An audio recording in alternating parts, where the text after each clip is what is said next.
नमस्कार दोस्तों, स्वागत है आपका हमारे चैनल पे।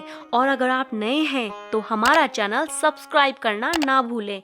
और आज हम आपके लिए लेकर आए हैं तुलसी की एक रहस्यमयी कथा। शंखचूड़ की पत्नी का नाम तुलसी था, जो कि एक पतिव्रता स्त्री थी। और शंखचूड़ को वरदान था कि उसका वध शिवजी के द्वारा हो। और जब शिवजी और शंखचूड़ के मध्य महायुद्ध हो रहा था, तो शंखचूड़ मायावी शक्तियों से छल करके अपनी माया दिखाने लगा। तो शिवजी ने उसकी सारी माया नष्ट कर दी। तब महाबली महेश्वर ने उसके वध के लिए जैसे ही अपना त्रिशूल उठाया, त्रिशूल का तेज सहन करना कठिन था। अतः आकाशवाणी ने त्रिशूल चलाने को मना कर दिया। आकाशवाणी ने शिवजी से कहा, आप वेद मर्यादा का नाश न करें। शंखचूड़ के पास जब तक विष्णु का कवच और पतिव्रता स्त्री है, तब तक इसको न तो जरा है और न मृत्यु। तब शिवजी ने त्रिशूल रोक लिया।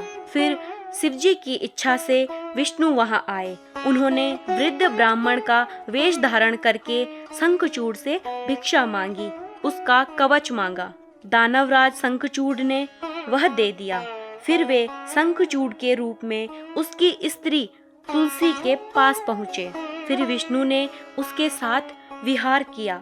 समय पाते ही शिवजी ने एक विजय नामक शूल शंखचूड़ पर चलाया, जिससे उसका संहार हो गया और शंखचूड़ भी शाप से मुक्त हो गया। उसकी हड्डियों से एक प्रकार की शंख की जाति पैदा हुई।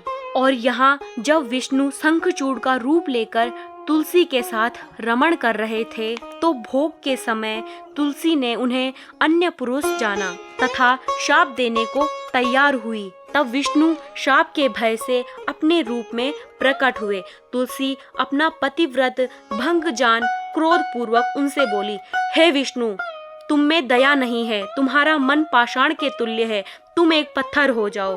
तुम्हें दया का सागर कहना व्यर्थ है, तुमने छल पूर्वक अपने भक्त का ही वध कराया है। इस प्रकार कहकर तुलसी विलाप करने लगी। उसके विलाप को सुनकर विष्णु भगवान ने शिवजी का स्मरण किया। वहाँ शिवजी प्रकट होके उसे संसार की नश्वरता को समझाने लगे। उसे उसकी तपस्या का फल दिया। उससे कहा, तुम दिव्य रूप धारण कर बैकुंठ में श्री हरि के साथ रमण करो। तुम एक रूप से नदी तथा दूसरे रूप से तुलसी नामक वनस्पति बनो। इस प्रकार शिवजी ने तुलसी को समझाकर कहा कि तुम्हारे शाप से विष्णु भगवान भी शिला बनकर तुम्हारे गंडकी नदी के जल में रहेंगे। उस शिला को अनेक कीड़े काट काट कर चक्र के निशान बना देंगे, तब वह शिला शालिग्राम कहलाएगी। ऐसा कहकर शिवजी अंतर्धान हो गए। तुलसी देह त्याग कर दिव्य रूप धारण कर विष्णु के साथ बैकुंठ को गई। फिर वह गंडकी नदी होकर बहने लगी। विष्णु जी उसके तट पर पत्थर हो गए। कीड़ों ने काट काट कर उन पर छिद्र कर दिए और वह पत्थर शालिग्राम बन गए।